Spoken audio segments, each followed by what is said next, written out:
My name is Mark Rubin, and I'm a dream weaver. I hope these widgets help you weave your dreams into reality. This is a story about secrets, perfect secrets. First, I'm going to define something. A perfect secret is a secret that's perfect.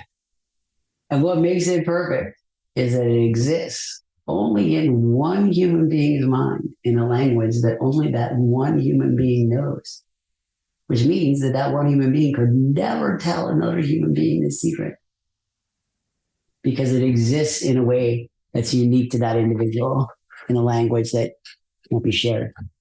For me, my mind's full of these models, spatial models, color-coded models. And the model that I wanted to translate when I was 10 was this model of energy transfer. I was frustrated at different times of my life trying to translate this thing into things other people could understand. It seemed important. It always seemed important to try to translate this thing. So in 2007, when I got back from Peru, I realized that in order for me to launch this ego project, I learned a strategy architecture on this trip in Peru that was going to help me to launch this ego project when I was ready.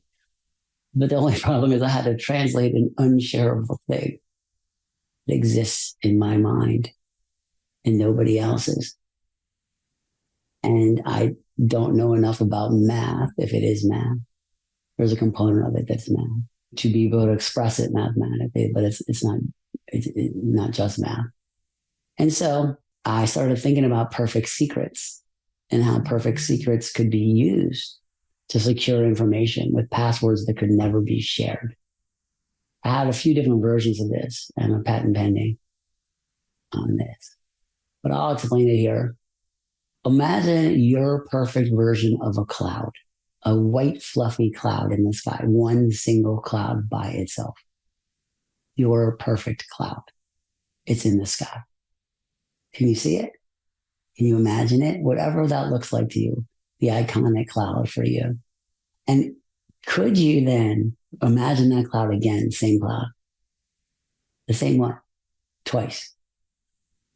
And imagine a scenario where you have a cloud in your mind, and imagine there's a database of 1 billion clouds. And through some algorithm, you can find the cloud that most matches the cloud that's in your mind, but nobody else can see what you're looking at. Only you can see on the screen through some mechanism that there is a match of the cloud that's your cloud. Now you have an actual, you can see with your eyes. So now imagine that you find a cloud that most closely matches the cloud that was in your mind. And imagine that you're trained on recognizing that cloud. And let's make this simple. That cloud's your password. So now imagine you log into your computer and you're presented with 10 clouds. And these 10 clouds are from the set of 1 billion clouds. And nobody else knows what your cloud looks like. Only you know what your cloud looks like. And you've been trained on your cloud through this repeating thing. And one of the 10 clouds is your cloud. Just one. Nobody else would be able to guess which one is the one. And there would be no way for you to tell anyone with words which cloud is the cloud that matches your cloud, because there are no words in the generic sense for language, for cloud descriptions that will enable another person who had never seen these clouds and couldn't even see what you were looking at, like they're on the other side. You could never tell someone your password if your password was a cloud, because it's a picture that only you know. And I spent money going through the patent process with this. I did that just to document it. I don't have plans to commercialize the idea, but I did it because I wanted to demonstrate that there's things you can know that you can't describe. It's possible to know something completely, like your cloud, that's your password, but be unable to describe your password to another human being, despite knowing it perfectly. And there are many things like this, feelings in particular, and the granularity of those things. At least for me, it took me a long time, till I was 50, to really understand the idea that everybody processes information differently. Everybody is unique. Everybody. And it's important to understand how other people process things and think, so communication can be effective and that there's nothing sort of left out, opportunities for confusion, for disappointment.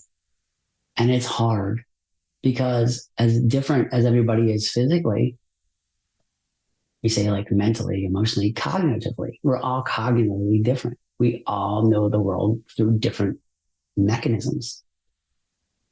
I only know what I see through my eyes and experience, and then create models, sensory models, the models of my feelings, proportional, models of physical sensations on my body, proportional, color coded, shifting, dynamic.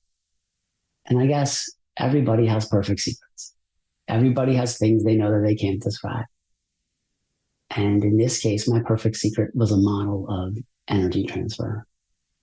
And I thought about this model every day from 1980, every day, trying to translate it. I tried tens of thousands of things, more, hundreds of thousands of things, different ways of trying to compare what I've visualized to other things that I've seen, other words that I've heard, other concepts that were similar.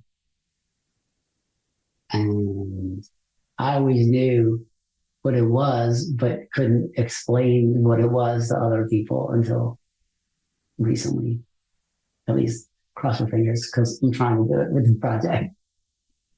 Anyway, if you have perfect secrets in your mind, give yourself a break. Everybody does.